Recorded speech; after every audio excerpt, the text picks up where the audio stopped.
Last Action Hero is one of those movies that I think gets unfairly trashed. It certainly has a lot more virtues than people give it credit for.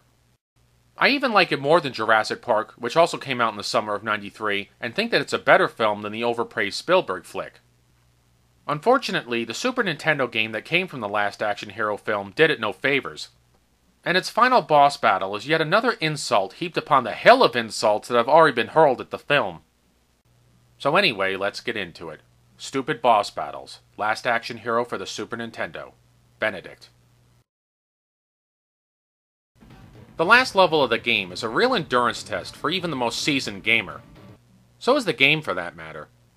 Bad controls, shoddy hit detection, and a mercilessly cruel time limit make a terrible experience nearly unbearable. By the time the game gets to the end, anybody with half a brain will want to quit. But then again, if I had half a brain, I would have quit after the first level. Anyway, before the final battle, you defeat the axe-wielding Ripper a second time. And as a boss, he's so painfully easy that he's pathetic. He has the same pitiful attack pattern as his first iteration, and he just jumps over you, and you can punch him to death. Whoop-de-fucking-do! What a thrill. Alright, so once you defeat Ripper, the roof explodes, and our hero, Jack Slater, drops down into a movie theater. Never mind that in the movie, Slater fought Benedict on the roof, but whatever. At this point, they could fight inside Moby Dick's rectal cavity, and I wouldn't give a shit less. Okay, so Slater's in the theater, and the final battle begins. And right away, the game gets super cheap with you. You barely get a few seconds to get a health power-up in the form of a badge. Then the game kicks you in the ass when you least expect it. Benedict comes out of nowhere and attacks you immediately. Where'd he come from? I don't know, you tell me.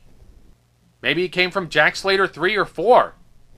Or maybe he came from one of the Human Centipede films for all I fucking know. Alright, so anyway, he attacks. And he has one of the stupidest and cheapest attacks I've ever seen in any video game. Want to know what it is? Care to guess? Bubbles. He uses fucking bubbles against Jack Slater. Were they fucking nuts? Bubbles? From way back in my first Darkman review, you know how I feel about bubbles as a form of attack. Bubbles was the best they could do? Jesus cocksucking Christ! This is such a creatively bankrupt form of attack! And why bubbles? It doesn't make any sense from any perspective, even the movies. In the movie, Benedict had an awesome big-ass Dan Wesson .357 Magnum revolver. And he was a crack shot with it.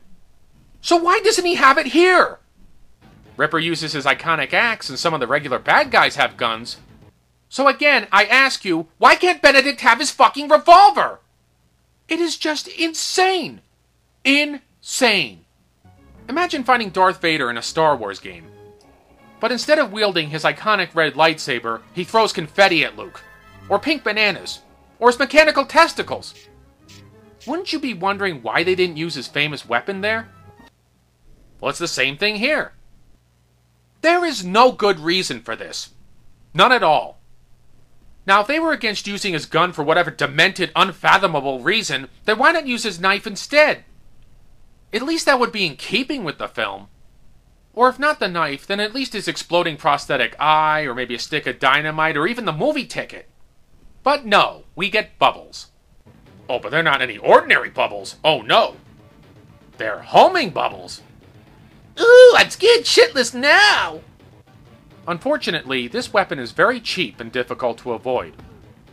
Sorta like Jack Rio's fireballs in the first Ninja Gaiden, or Ninja Gaiden, or Ninja Gaidar, or however the fuck you pronounce it. I don't give a fuck. So anyway, this boss battle suffers from the classic too easy, too hard syndrome. Namely, when you first play this battle, it's way too hard. And not because it's well designed, but rather because it's cheap. As I said earlier, the last level is an endurance test. There's a lot of enemies to face, and they will whittle down Slater's health like nobody's business. Plus, there's the vicious time limit. So by the time you get to Benedict, you will almost certainly be low on health and time. And Benedict here teleports back and forth like he's Raiden with a bad case of the shits looking for the first available toilet. Now when Benedict teleports in, you only have a split second to rush up and punch him. But if you don't hit him in time, he will fire those 2 fucking bubbles at you and you will almost certainly take a hit. And he looks like such a goofy cocksucker when he does it, like, duh! Guess what, though? All you have to do to beat Benedict is to rush up and punch him repeatedly. That's it. I swear. He teleports in, you rush up and punch him, he teleports away, he comes back, you rush up and punch him again, he teleports away again, on and on and on. See what I mean when I say this battle is both too easy and too hard? Christ almighty, this boss battle is so fucking lame. Once you know what to do, it becomes like a bad joke. Run up and punch him, run up and punch him, run up and punch him! The only real threat is if Benedict teleports too far away. Again, if you don't punch him in time, he'll launch those fucking bubbles and you'll almost certainly take a hit. And if you have a low health bar because of all the previous battles you had to fight, well, I guess this is too goddamn bad, isn't it? Because you're gonna lose a life. Or even more insulting, you run out of time. Those fucking fart-sniffing game designers just couldn't reset the clock or give you a little more time, now could they? Nope. Also, if you die and you have no lives left, you lose the whole fucking game! That's right, losers. No continues for you. Suck it hard. And even if you do have extra lives, you have to redo almost the whole entire hellish level all over again. God damn it! Oh my god, this pisses me off so fucking much! I can't believe that people actually got paid real money to make this fucking shit! Remember that next time you're unemployed and you feel lower than dirt because you don't have a job. Somebody, or rather several somebodies, got paid real money to make this fucking garbage. And then some asshole or assholes at the top charged $50 for it. If they can get work, so can you. And you know what else? I hope their fucking paychecks bounced. Anyway, you do the whole rush up and punch Benedict bullshit until he disappears or dies or whatever. And then you get the ending, which admittedly is pretty good. But it's still not good enough to redeem this terrible fucking boss battle. Or the game, for that matter. It's just like a tiny turd blossom on top of a big mountain of shit. At the end of the day, though, do you want to know who I feel most sorry for? Charles Dance, the talented English actor who played Benedict in the film. He gave a great performance. And this is how he's rewarded for it? With this fucking doof of a final boss? It would have been less disrespectful for the game designers to slap him in the face with a cold, dead fish. So in conclusion, just watch the last action hero movie and spare yourself several hours of pain and frustration. Unlike this boss battle, it doesn't deserve all the hate it's gotten over the years. This is Film and Stuff, signing off. Thanks for watching.